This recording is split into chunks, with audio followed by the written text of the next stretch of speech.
Hello children, welcome to Online Edu Classes by Brilliant Public School. Ranga's Marriage, one of the chapter of your snapshot. Today we'll discuss about it. Written by Masti Venkatesha Iyengar. Now we'll discuss about the three major aspects of this chapter, that is about the writer, introduction of the story and the summary of this chapter. Now when we discuss about Masti Venkatesha Iyengar, who is he? He was a well-known writer in Kannada language. He was the fourth among Kannada writers to be honored with the Jananpith Award, the highest literary honor conferred in India. He was popularly referred to as Masti Kannada Asti, which means Masti is Kannada's treasure. He is most renowned for his short stories. He wrote under the pen name Srinivasa. He was honored with the title Raja Vishwasakta by the Maharaja of Mysore, Nalwadi, Krishnaraja Wadeyar. Now about the introduction of this chapter. Ranga, the accountant's son, is one of the rare breed among the village folk who has been to the city to pursue his studies. When he returns to his village from the city of Bangalore, the crowds mill around his house to see whether he has changed or not. His ideas about the marriage are quite different. Or are they? Now I will discuss about the characters of the story. Ramarao, Ranga, the prominent picture of the story. Ratna, Shastri and Shyama. Now coming to the summary of this chapter. Ranga's Marriage by Masti Venkatesha Iyengar is a story about a boy who returns to his village after receiving education in English medium from Bangalore. The boy is the son of the accountant of the village. They live in the village Hoshahalli in Mysore. The boy, when returns, the whole village flood over him to see if there is any change in his behavior. So the story is a first-person narrative and major portion of the story is in flashback. The speaker directly addresses the reader. The narrator is a neighbor of the protagonist. He introduces the story with a difference by first giving a detailed description of their village, Hoshahalli. He praises the mangoes from his village.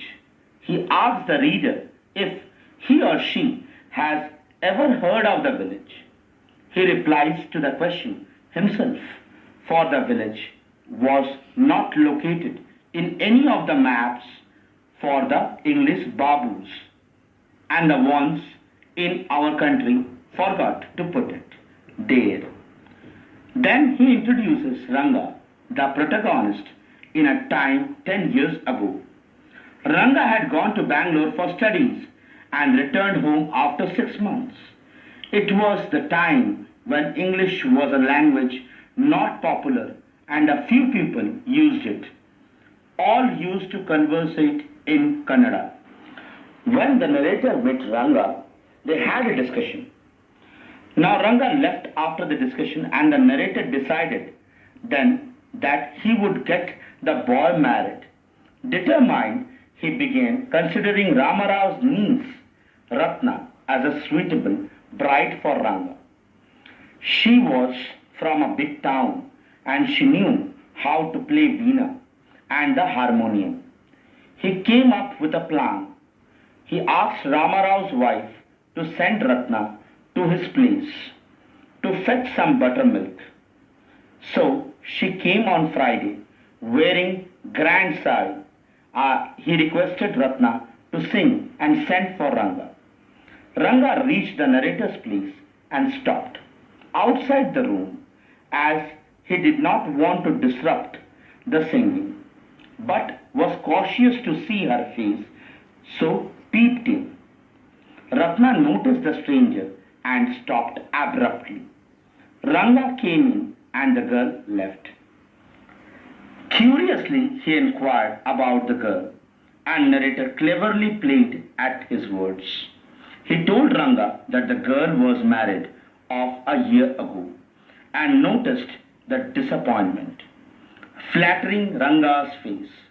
He was infatuated to the girl. The narrator was happy as his plan was working. As his next step, the next day, the narrator took Ranga to an astrologer. Later, the narrator took the boy to Ramarao's house and asked him to wait outside. When he came outside, he confirmed that the girl was not married, that there had been some confusion. After all, the narrator had to come up with something. Even Ranga then admitted that he had been attracted to the girl. Later, a conversation between the astrologer and the narrator is described. How the astrologer says he could have found it all out by himself through astrology.